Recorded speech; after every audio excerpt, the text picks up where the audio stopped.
Je suis Cédric Boissière, chargé de recherche au CNRS. Je travaille au laboratoire chimie de la matière condensée au Collège de France. Et mon travail consiste à développer des nanomatériaux et des matériaux hybrides, entre autres à développer des vecteurs thérapeutiques de dernière génération. Mon travail consiste à améliorer la fonctionnalité des matériaux, avoir des matériaux plus légers, ou plus durs, ou plus intelligents. Donc une vitre qui soit transparente, mais transparente et auto-nettoyante par exemple. Ou un capteur qui soit capable de capter des polluants, mais pas d'autres polluants. Ou en l'occurrence des vecteurs thérapeutiques, principalement pour traiter le cancer, on peut traiter d'autres choses. L'objectif de ces vecteurs, c'est en quelque sorte d'être des petits sous-marins intelligents, c'est-à-dire qu'on amène une quantité de chimiothérapie à un endroit donné, on relargue cette chimiothérapie à un endroit donné. À l'échelle du corps, la dose de médicaments délivrés est beaucoup plus faible, mais localement, au niveau de la tumeur, la dose de médicaments délivrés est beaucoup plus importante. Donc on n'invente pas des nouveaux médicaments, on cherche à les utiliser beaucoup mieux.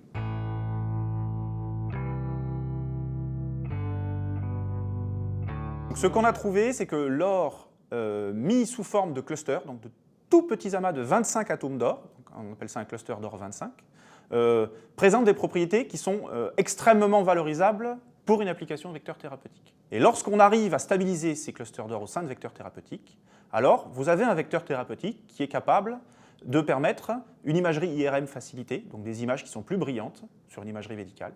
Vous êtes capable de traiter une tumeur par la lumière proche infrarouge, donc cette tumeur dans laquelle vient le vecteur se met à fluorescer, donc on peut la voir, et si on pousse un petit peu la puissance de la lumière, on peut la brûler. Donc on a pu prouver qu'on arrivait, en un traitement de 15 minutes, à brûler plus de la moitié d'une tumeur, là où la tumeur de référence continue à croître. Dans cette solution, nous avons les petites capsules de silice poreuses et les clusters d'or qui sont localisés dans la petite croûte tout autour, donc 16 000 clusters par petite particule.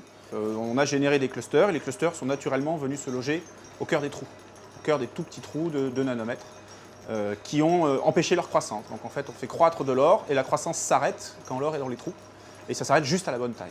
C'est possible parce qu'on est capable de maîtriser la synthèse de céramique à basse température qui contiennent des trous calibrés.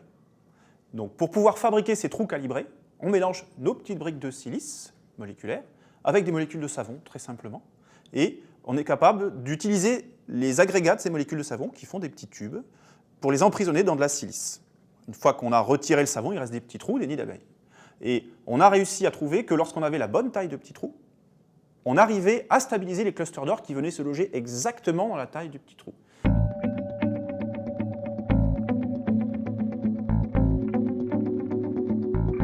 L'Institut de chimie est en pointe à ce niveau-là parce que ce type de connaissance de mise en forme de matériaux hybrides, on va dire, on peut trouver ça sous le nom de chimie douce, c'est des outils de mise en forme et de l'optimisation de matière et de propriétés de matière.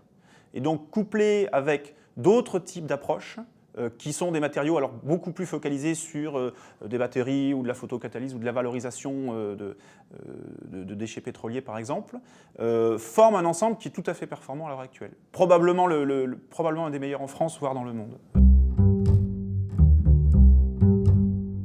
Nous avons fait notre travail de physico-chimiste, j'ai fait mon travail, puis maintenant on a publié et c'est lâché dans la nature. Donc on l'a publié et on ne l'a pas breveté. Par principe, je ne brevette pas des découvertes sur le cancer. Je brevette d'autres choses, pour la voiture, de l'industrie pétrolière si vous voulez, ou de la cosmétique. Mais moi personnellement, je me refuse à breveter quoi que ce soit pour traiter le cancer.